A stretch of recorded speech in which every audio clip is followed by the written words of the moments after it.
What leads a son to turn on the very parents who spent decades trying to save him from himself?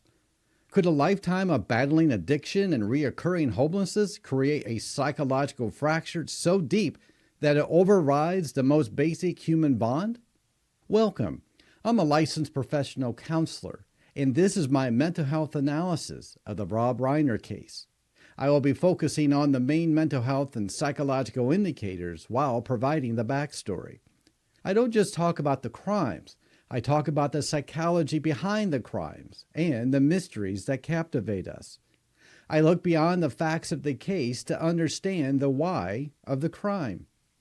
My analysis is based on my speculations. It's not a diagnosis of anyone involved in this case. On Sunday, December 14, 2025, the quiet upscale neighborhood of Brentwood in Los Angeles was shattered by a discovery that seemed to defy the image of one of Hollywood's most respected families. Rob Reiner, the 78-year-old legendary director of classics like When Harry Met Sally, The Princess Bride, and his wife of 35 years, 68-year-old photographer, Michelle Singer Reiner, were found dead in their home. The initial scene was a portrait of extreme violence, with reports indicating the couple had suffered fatal stab wounds and lacerations consistent with a knife. What makes a person choose such an intimate and brutal method of violence against their own family? The investigation quickly shifted from a mystery of outside intrusion to the tragedy of an internal collapse. Authorities identified their 32-year-old son, Nick Reiner, as the primary suspect. Nick was located and arrested near the University of Southern California around 9:15 p.m. that same evening. When we look at the first psychological red flag, we have to look at the history of long-term chronic instability. Nick was not a stranger to struggle. His life had been a well-documented cycle of substance abuse and residential instability. He had been through at least 17 different rehab facilities starting at the age of 15. This level of chronic relapse often suggests a deep-seated difficulty with emotional regulation and perhaps an underlying dual diagnosis that was never fully stabilized. How does a decade of failed interventions impact the psyche of someone who feels that they can never get it right?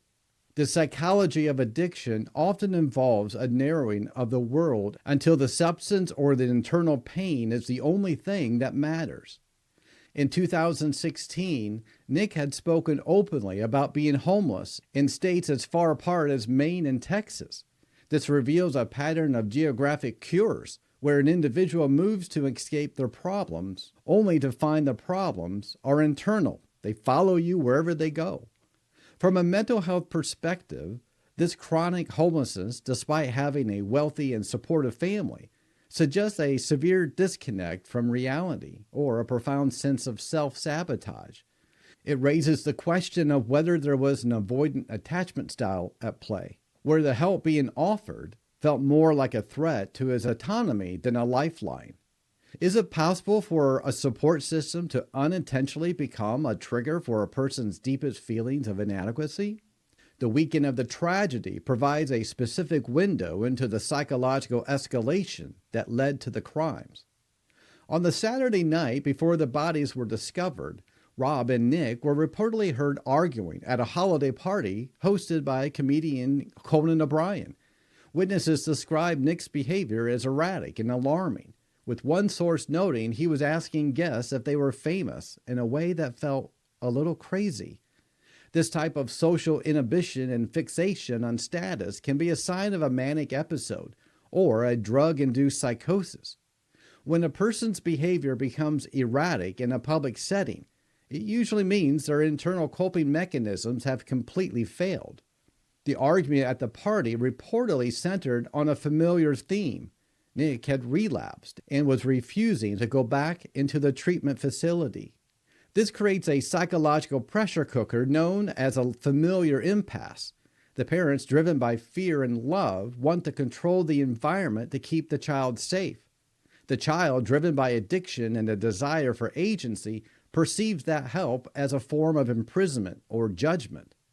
Was the act of violence a final desperate attempt to silence the voices of expectation and disappointment? The choice of a weapon, a knife, is psychologically significant in family violence.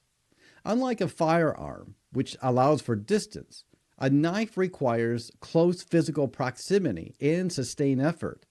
This often indicates a high level of personal rage or a complete psychological break where the victims are no longer viewed as people, but as obstacles. In the mental health field, we look at the overkill aspect of a crime to gauge the level of emotional dysregulation present at the time. If the reports of multiple stab wounds are accurate, it suggests an explosion of bottled up resentment that had been likely simmering for years. How much of this rage was directed at his parents, and how much was actually a projection of his own self-hatred? Another major red flag is the presence of specialized allegations in illegal filing. District Attorney Nathan Hochman included a special circumstance of multiple murders and the use of dangerous weapon. Nick was booked without bail, reflecting the gravity of the threat he was perceived to pose. During his first court appearance on Wednesday, December 17th, his defense attorney, Alan Jackson, noted that Nick had not received medical clearance to appear earlier. This lack of medical clearance in a high-profile criminal case often hints at psychiatric crisis or at physical effects of severe withdrawal. It suggests that even after the act, the perpetrator was not in a stable mental state. What does it say about a person's mental state when they are found miles away from the crime scene, not hiding, but simply existing in a state of apparent detachment?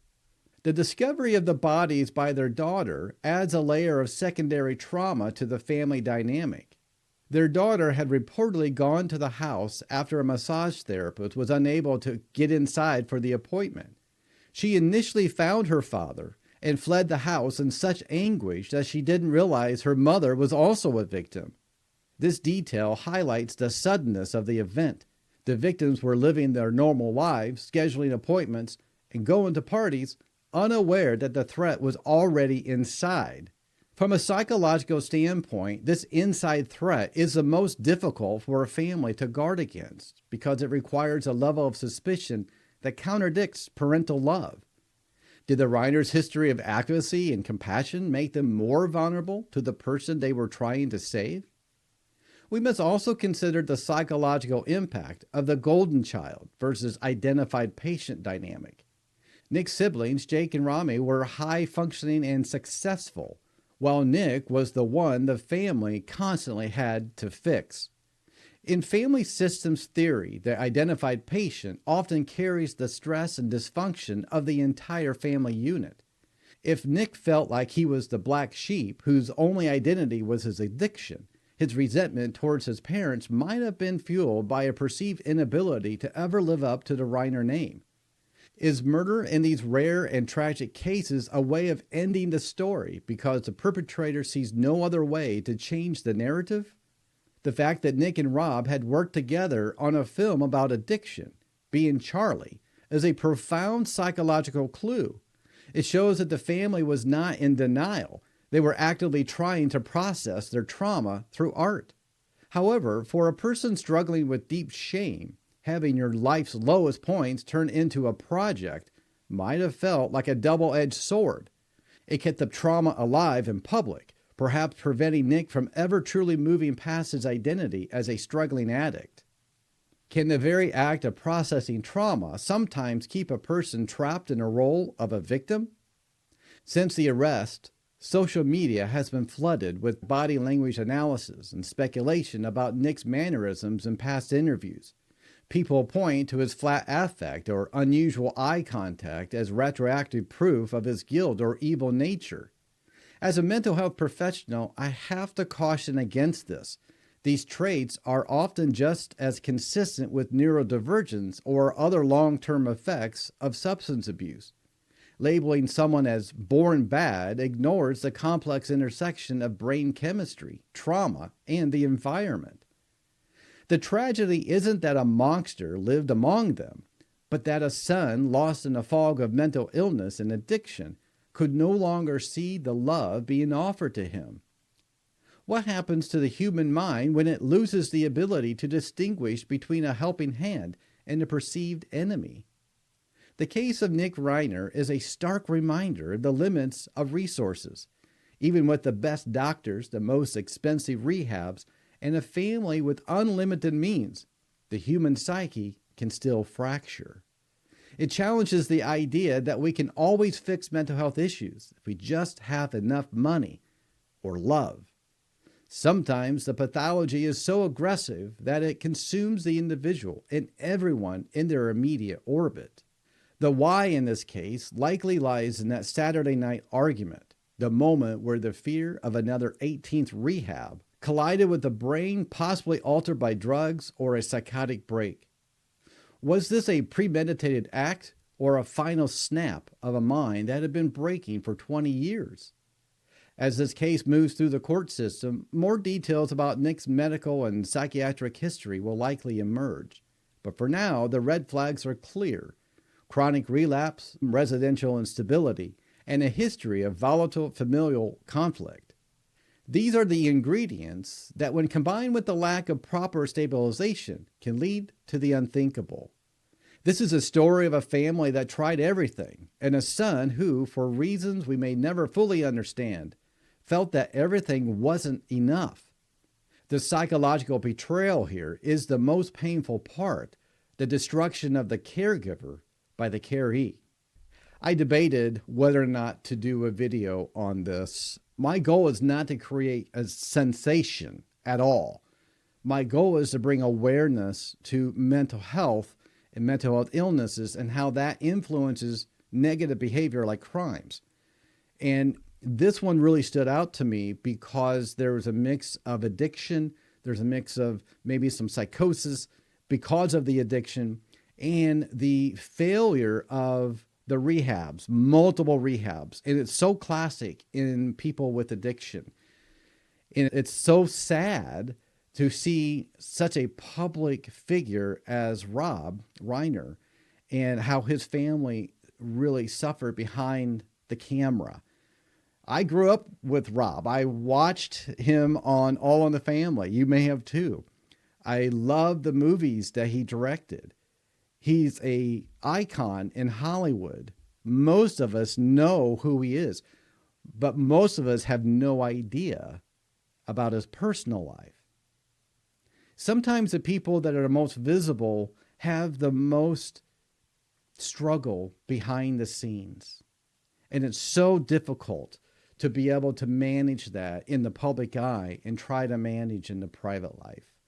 And so I wanted to do this video. I ultimately came to the decision to do this video because it brings out and highlights in a very public way of how addiction and drugs can influence someone's behavior.